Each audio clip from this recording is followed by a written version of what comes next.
عمر بھر صحرا نہ وردی کی مگر شادی نہ کی، کیس دیوانہ بھی تھا کتنا سمجھدار آدمی۔ اب یہاں یہ اس نے کہا کہ عمر بھر صحرا نہ وردی کی مگر شادی نہ کی، کیس دیوانہ بھی تھا کتنا سمجھدار آدمی۔ اچھا جی، اس نے کیس کا ذکر کر کے نا آج کے آدمی پر طنز کیا۔ اس نے کہا کہ کیس جو ہے وہ کہنے کو بڑا مشہور عاشق ہے، اور کہا کہ اگر کیس اپنے عشق میں اتنا ہی سچا تھا تو اسے چاہیے تھا لیلا سے شادی کر لیتا۔ اب یہاں اس نے کہا کہ آج کا آدمی جو ہے، آج کیس جو ہے، یہ اس نے اصطلاحاً استعمال کیا آج کے آدمی کے لیے کہ آج کا آدمی جو ہے وہ ذمہ داریوں سے بھاگتا ہے۔ آج کا آدمی سمجھتا ہے کہ شادی کو وہ اپنے گلے کا طوق سمجھتا ہے، اسے پتہ ہے کہ شادی جو ہے وہ ذمہ داریوں کو لے کر آتی ہے، لیکن بیٹا جی وہ بھول چکا ہے کہ شادی کرنا نبی کریم صلی اللہ علیہ وآلہ وسلم کی سنت ہے۔ اس طرح سے کہ وہ آج کا آدمی جو ہے وہ نبی کریم صلی اللہ علیہ وآلہ وسلم سے روگردانی کر رہا ہے۔ لیکن اس شعر کا ایک اور بڑا خوبصورت پہلو ہے کہ سید ضمیر جعفری نے معاشرے پر بھی طنز کیا ہے کہ سرمایہ دارانہ دور میں شادی کرنا، شادی جیسا آسان اور مسنون کام کو اس قدر مشکل بنا دیا گیا ہے کہ نوجوان جو ہے اپنی عمر میں شادی نہیں کر پاتے۔ یہی وجہ ہے کہ ان کی شادیاں دیر سے ہوتی ہیں۔ کہ کہا کہ کیس نے ساری عمر صحرا کی خاک چھانی، مگر اس نے لیلا سے شادی نہ کر کے اپنا عقل مند ہونا ثابت کر دیا۔ اس میں بیٹا جی دو شعر ہیں حوالے کے۔ پہلا شعر ہے ایک بیوی ہے 4 بچے ہیں، ایک بیوی ہے 4 بچے ہیں، عشق جھوٹا ہے لوگ سچے ہیں۔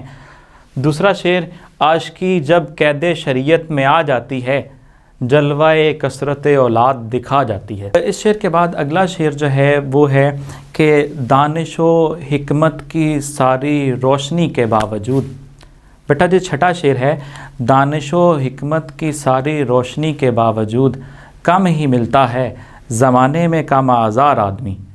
اس نے کہا کہ دانش و حکمت، آج انسان کو، آج کے آدمی کو ساری سمجھ بوجھ ہے، دانش و حکمت آج وہ ساری سمجھ بوجھ رکھتا ہے، دانش و حکمت کی ساری روشنی کے باوجود زمانہ جہالت میں یہ تھا کہ آدمی کو پتہ نہیں تھا صراط مستقیم والا راستہ کون سا ہے اور گمراہی والا راستہ کون سا ہے۔ لیکن جی آج کا آدمی کو یہ ساری باتیں پتہ ہے کہ گمراہی والا راستہ کون سا ہے اور صراط مستقیم والا راستہ کون سا ہے۔ یہ اللہ رب العزت کا ہم پر احسان عظیم ہے کہ اللہ تعالیٰ نے ہمیں نبی کریم صلی اللہ علیہ وآلہ وسلم کا امتی پیدا کیا، اور نبی کریم صلی اللہ علیہ وآلہ وسلم کو دنیا میں بھیج کر یہ پوری انسانیت پر اللہ رب العزت نے احسان کر دیا۔ اب ہمیں جو صراط مستقیم والا راستہ جو ہے وہ ہمیں قرآن و سنت سے پتہ چلتا ہے کہ کون سا۔ اب ہمارے پاس 2 راستے ہیں، ایک صراط مستقیم والا راستہ ہے اور ایک گمراہی والا راستہ ہے۔ نبی کریم صلی اللہ علیہ وآلہ وسلم نے بتا دیا کہ کون سے کاموں پر عمل کر کے بندہ سیدھے راستے پر چل سکتا ہے اور کن کاموں پر عمل کر کے بندہ گمراہ ہوتا ہے۔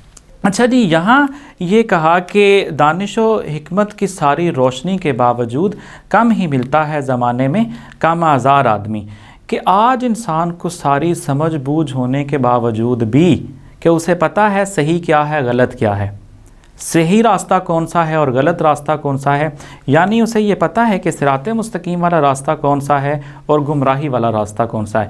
ایک وقت میں دور جہالت تھا تو آدمی کو پتہ نہیں ہوتا تھا صحیح راستہ کون سا ہے اور غلط راستہ کون سا ہے، جب کہ نبی کریم صلی اللہ علیہ وآلہ وسلم کی سنت اور قرآن سے رہنمائی لے کر انسان جو ہے وہ درست راستے کا تعین کر سکتا ہے، اور اسے ساری روشنی، یہاں روشنی سے مراد وہ یہی ہے قرآن اور سنت کی روشنی ہے جس پر وہ عمل کر کے صراط مستقیم والے راستے پر چل سکتا ہے۔ دانش و حکمت کی ساری روشنی کے باوجود کم ہی ملتا ہے زمانے میں کم آزار آدمی، اور یہ کہا کہ انسانوں کو ایک دوسرے کا ہمدرد پیدا کیا گیا ہے کہ کم آزار کہ ایسا آدمی جس کی زبان اور ہاتھ سے دوسرے مسلمان محفوظ ہوں۔ کم آزار سے مراد ہوتا ہے کہ دوسروں کو تکلیف نہ دینے والا۔ نبی کریم صلی اللہ علیہ وآلہ وسلم کی حدیث مبارکہ ہے کہ مسلمان وہ ہے جس کی زبان اور ہاتھ سے دوسرے مسلمان محفوظ رہیں۔ اب آپ مجھے بتائیے کہ آج ہم میں سے کتنے لوگ ہیں کہ جن کی زبان اور ہاتھ سے دوسرے مسلمان محفوظ ہیں؟ اچھا، جن کی زبان اور ہاتھ سے دوسرے مسلمان محفوظ ہیں، اس لیے یہی اس شعر کا آپ مفہوم دیکھیے کہ کہا کہ دور حاضر کا آدمی دانش و حکمت کی آگاہی کے باوجود بھی دوسروں کو تکلیف دینے سے باز نہیں آتا. دوسروں کو اس کے ریفرنس کے اشعار دیکھیے کہ آج آدمی نے اتنی ترقی کر لی ہے کہ وہ ستاروں پر کمندیں ڈال رہے، لیکن کیا ہے، اسے اپنی وہ اصل حقیقت سے ناواقف ہے. شعر ہے کہ ڈھونڈنے والا ستاروں کی گزرگاہوں کا، کہ کتنی ترقی کر رہی ہے آج جو ہے وہ آدمی کہاں سے کہاں پر سفر کر رہا ہے. ڈھونڈنے والا ستاروں کی گزرگاہوں کا، اپنے افکار کی دنیا میں سفر کر نہ سکا. اسے خود کو جاننے کی ضرورت ہے کہ میں کون ہوں، اور خود کو اگر وہ دیکھے تو وہ نائب اللہ ہے.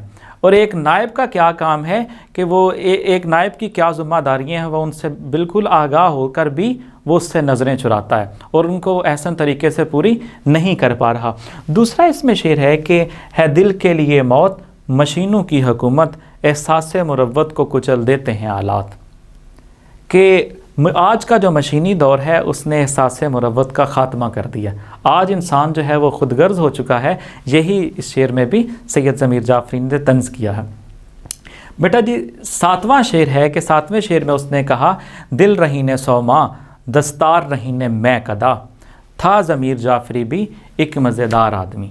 دل رہین کہتے ہیں گروی رکھنا. دل رہین سوما کہتے ہیں چرچ کو، گرجا گھر کو. کہ میں نے، ضمیر جعفری کہتا ہے کہ میں نے اپنا دل جو ہے وہ گرجا گھر میں گروی رکھ دیا، میں نے چرچ میں گروی رکھ دیا. یعنی کہنا چاہ رہا ہے کہ ضمیر جعفری جو ہے وہ مغربی نظریات سے متاثر ہے.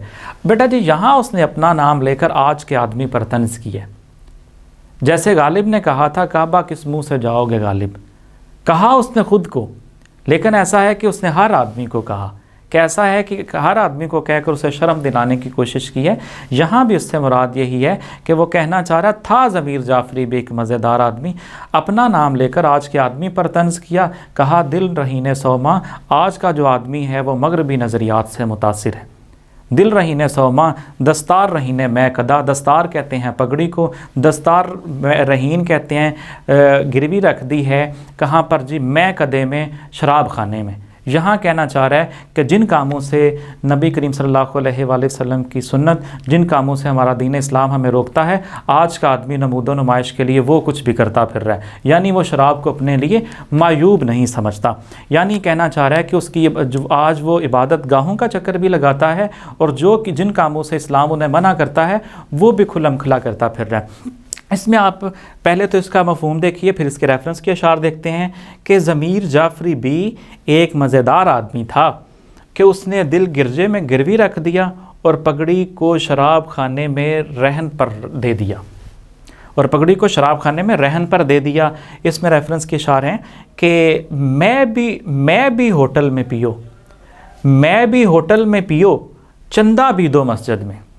میں بھی ہوٹل میں پیو چندہ بھی دو مسجد میں، شیخ بھی خوش رہیں شیطان بھی بیزار نہ ہو.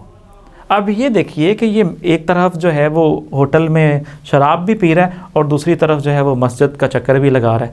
تو یہ اس کی منافقت دکھائی ہے، یہ اس کا دوگلا پن اس پر طنز کیا ہے. اس میں اگلا شعر ہے کہ وضع میں تم ہو نصارہ تو تمدن میں ہنود، یہ مسلمان ہیں جنہیں دیکھ کے شرمائیں یہود. کہ یہ ایک دوسرا طنز کا شعر ہے. اس طرح سے اس نے آج کے آدمی پر طنز کیا ہے. اور اس نظم کا جو ہے وہ آخری شعر ہے کہ کہا پہلے کشتی ڈوب جاتی تھی نظر کے سامنے، پہلے کشتی ڈوب جاتی تھی نظر کے سامنے، اب گرے گا بحر اوقیانوس کے پار آدمی. اب یہاں جو ہے اس میں ایک ہی لفظ سمجھنے والا ہے بحر اوقیانوس. اس سے یہ دنیا کا دوسرا بڑا سمندر ہے. اس سے یہاں مراد اس سے امریکہ لیا جاتا ہے. اس نے اس شعر کے ذریعے جو ہے سید ضمیر جعفری نے جو زمانہ قدیم کا آدمی تھا اور زمانہ جو جدید کا آدمی ہے ان دونوں کی موت کا موازنہ کیا ہے.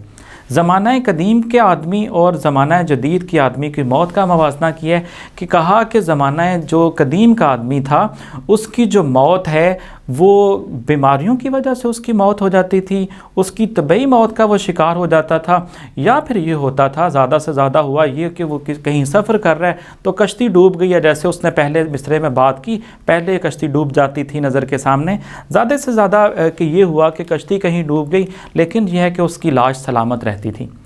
لیکن جدید زمانے کا جو آدمی ہے اس نے اپنی جدید زمانے کا جو آدمی ہے اس کی تیز رفتاری کی وجہ سے اس کی موت کہیں بھی ہو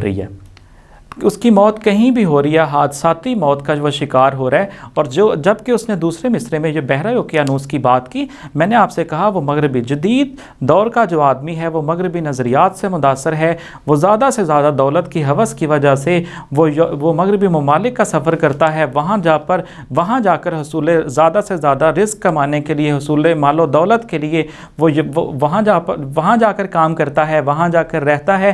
یہی وجہ ہے کہ اس کی موت ہو جاتی ہے تو وہ اپنے پیاروں کی نظر سے دور ہوتی ہے، اس کے پیارے اس کو دیکھنے کے لیے ایک نظر کو ترس جاتے ہیں۔ جدید دور نے کیا کیا کہ آج اس کی تیز رفتاری کی وجہ سے آج وہ فضائی حادثات کا آدمی جو ہے وہ فضائی حادثات کا شکار ہو رہا ہے، لاشیں ملنا مشکل ہیں۔ جدید دور میں بم دھماکوں کی وجہ سے انسان کی لاشیں جو ہیں اس کے پرخچے اڑ جاتے ہیں، اس کی لاشوں کے ٹکڑے ٹکڑے ہو جاتے ہیں۔ اس بات پر طنز کیا ہے کہ آج کا جو آدمی ہے اس کے پیارے اس کے آخری دیدار کو بھی ترس جاتے ہیں۔ اس شعر کا مفہوم دیکھیے کہ پہلے کشتی نظر کے سامنے ڈوب جاتی تھی، لیکن اب آدمی بحرہ اوقیانوس کے پار گرے گا۔ حوالے کے اشعار ہیں کہ نظر کو خیرہ کرتی ہے چمک تہذیب حاضر کی، کہ مغربی جو تہذیب ہے آج کے آدمی کو متاثر کیے ہوئے ہے، یعنی آج کا آدمی جو ہے وہ مغربی تہذیب سے متاثر ہے۔ یہ صنائی مگر جھوٹے نگوں کی رضا کاری ہے۔ یہ کہا کہ یہ صرف محض دکھاوا ہے، آپ کو ان کی روشن تہذیب نظر آتی ہے جبکہ یہ ایک کھوکھلی تہذیب ہے۔ اصل میں کہا کہ آج کے آدمی کو اگر متاثر ہونا ہے تو آج ہم دیکھیے کہ ہم جو ہے ہند اسلامی تہذیب سے تعلق رکھتے ہیں، اور ہند اسلامی تہذیب کی جو جڑیں ہیں وہ عرب اسلامی تہذیب میں پیوست ہیں، اور ہمیں جو ہے وہ حجاز مقدس کی طرف دیکھنا ہے۔ اگر ہمیں ترقی حاصل کرنی ہے تو ہمیں آگے نہیں بلکہ ہمیں 1400 سال پیچھے دیکھنا ہے، ہمیں اپنے ماضی سے روشنی حاصل کرنی ہے، ہمیں اسلاف کو دیکھنا ہے، ہمیں اور قرآن اور سنت میں غوطہ زن ہونا ہے، ٹھیک ہے جی، اور پھر ہم ترقی جو ہے وہ حاصل کر سکتے ہیں۔ اور اس میں آخری شعر ہے کہ ہے دل کے لیے موت مشینوں کی حکومت، احساس مروت کو کچل دیتے ہیں آلات۔ بیٹا جی یہ اس طرح سے یہ نظم ہماری مکمل ہو جاتی ہے۔ امید کرتا ہوں آپ کو نظم سمجھ آ گئی ہوگی۔ اگر کچھ کویسچنز آنسر ہوئے تو انشاءاللہ وہ ہم کویسچنز آنسر جو سیشن ہوگا اس میں بات کر لیں گے۔ مجھے اجازت دیجیے، اپنا بہت سارا خیال رکھیے، اللہ حافظ۔